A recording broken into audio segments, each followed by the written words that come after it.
कोयलांचल धनबाद के अग्नि प्रभावित क्षेत्रों में लोग अपनी जान को जोखिम में डालकर रहते हैं और जब कोई बड़ी घटना होती है तो उस वक्त एनडीआरएफ देवदूत की भूमिका निभाती है। कुछ ऐसा ही इस बार भी हुआ है और एनडीआरएफ की टीम ने अभी गोप में समाये एक व्यक्ति को निकालने में सफलता अर्जित की है। हालांकि वह व्यक्ति जो है वह बच नहीं पाया, लेकिन टीम के जो इंस्पेक्टर विशाल राहुल हैं उनसे सीधे बात करते हैं। सर, किस तरह के यह जो पूरा ऑपरेशन था और कितने समय में ये इस ऑपरेशन का आप लोगों ने अंजाम दिया?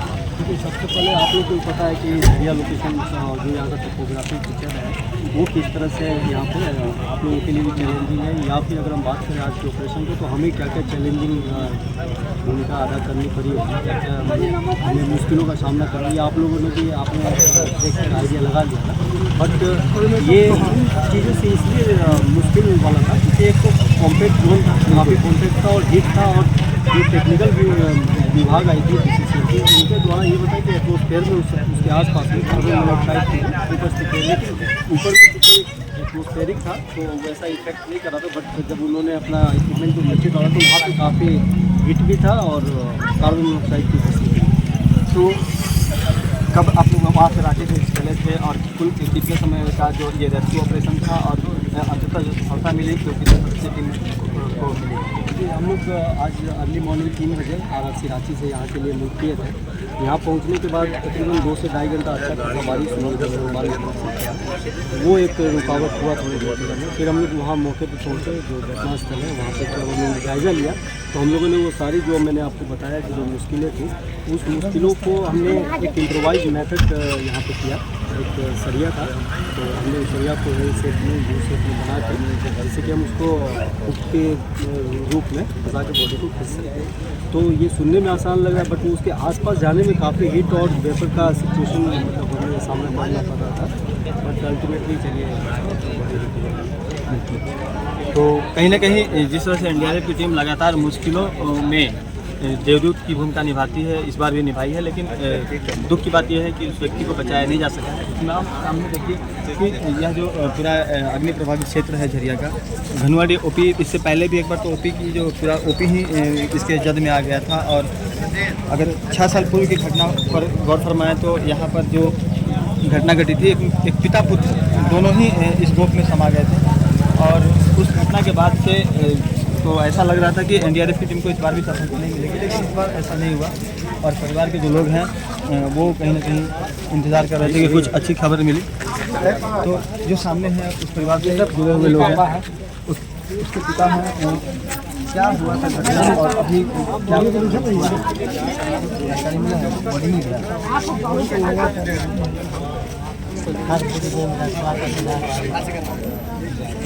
तो कैसे घटना घटी थी, कैसे वो गया उसमें कुछ पता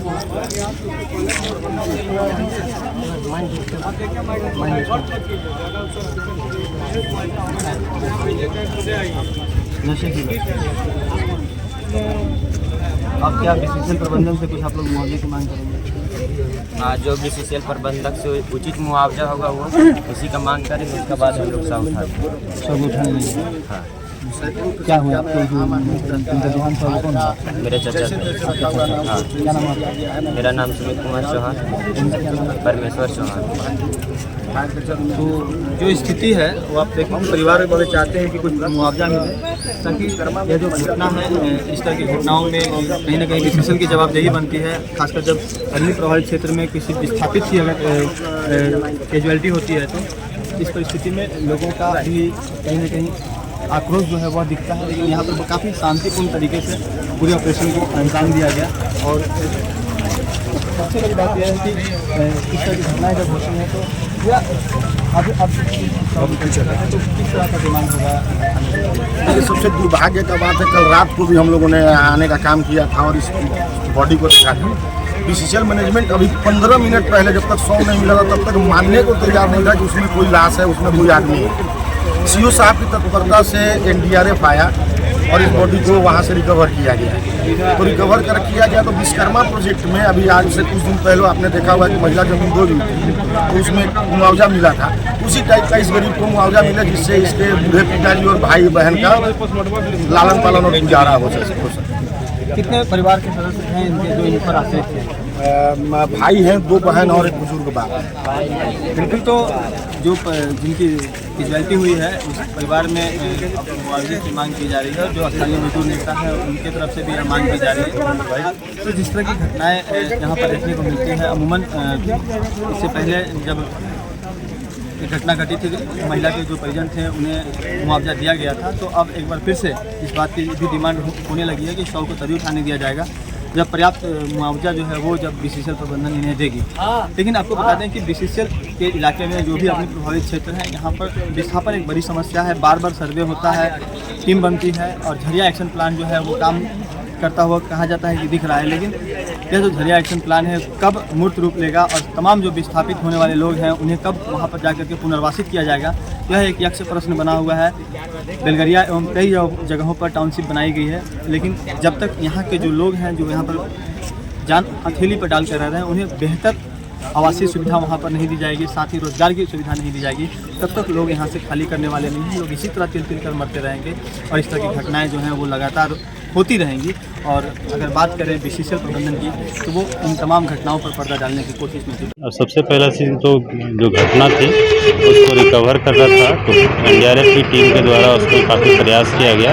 आप लोग भी देख रहे हैं कि फायर है और बहुत तेज़ आग है, उसमें टेम्परेचर भी बहुत ज़्यादा है, फिर भी लोगों ने बहुत प्रयास करके बॉडी को रिकवर किया है। इसके लिए एनडीआरएफ की टीम को बहुत बहुत सबसे पहले की बधाई कहेंगे उसको कि कड़ी मेहनत करके उन्होंने निकाला है, अपने रेस्क्यू ऑपरेशन को सफल किया। दूसरा भी यहाँ के लोगों को भी बहुत ही धैर्यपूर्वक उन्होंने साथ दिया और किसी तरह की कोई भी उसमें बाधा नहीं पहुँचाई। सभी तरह का सहयोग जो सपोर्ट चाहिए था हमें वो हम लोगों को उपलब्ध कराया ताकि हम लोग उसमें सफल हो पाए। लोगों ने बहुत ही पेशेंस रखा, लोगों को हम लोग ने बोला कि उस एरिया में नहीं आना है, वो लोगों ने भी ध्यान दिया और इसके लिए भी यहाँ के लोग काफ़ी।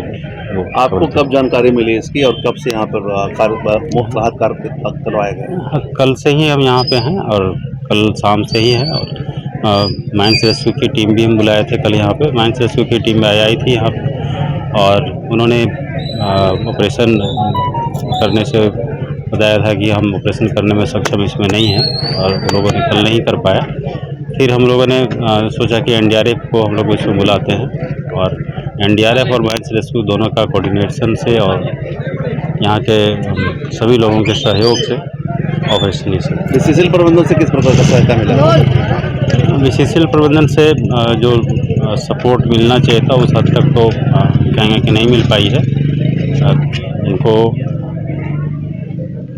अभी बीसीसीएल प्रबंधन की टीम वगैरह सब है, मॉर्निंग से ही हैं, सभी यहाँ पे कैंप कर रहे हैं और जो सपोर्ट मिलना चाहिए था वो मिला है। अभी वो मुआवजा को लेकर किसी प्रकार की कुछ वार्ता हुई है क्या? देखिए, जो सरकार का जो नियम है उसके तहत जो मिलनी है मुआवजा वो तो मिलेगी ही। हम इन लोग को समझा रहे हैं, बात कर रहे हैं, परिवार के लोग भी इसमें सहमत। कुछ लोगों को कुछ आपत्ति है तो अभी बात कर रहे हैं, उसमें क्या होता है।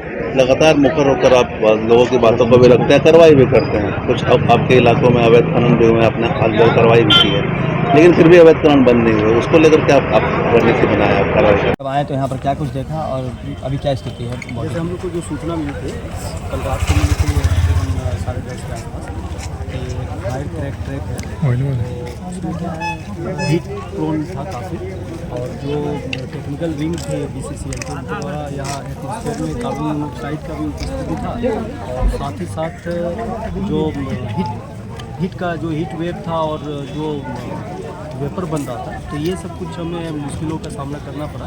साथ ही जो बॉडी थी वो काफ़ी डेप्थ में थी, डेप्थ के साथ हीट और हीट के साथ वो कंबाइंड कॉम्पैक्ट जोन था, तो वहाँ तक रीच करना हम लोगों के लिए काफ़ी चुनौती थी। कितने देर पहले बॉडी गई होगी, कैसे लग रहा है? ये तो जांच का विषय है, फॉरेंसिक जांच का विषय है। कितना अंदर से आप लोगों ने निकाला है इसको? तकरीबन ये 25 फीट के आसपास का। टीम कैसे गई अंदर? टीम अंदर नहीं गई क्योंकि काफ़ी हीट था, जैसा 200 डिग्री सेंटीग्रेड तक का टेम्परेचर नीचे में भागा गया। 200 आज कल का जो रिपोर्ट है 200 डिग्री सेंटीग्रेड का था, आज भी लोगों ने किया है तो 175 के आसपास, आज मतलब 165-175 के आसपास अलग अलग वेरिएशन, तो काफ़ी चैलेंजिंग। कितने देर का ऑपरेशन है?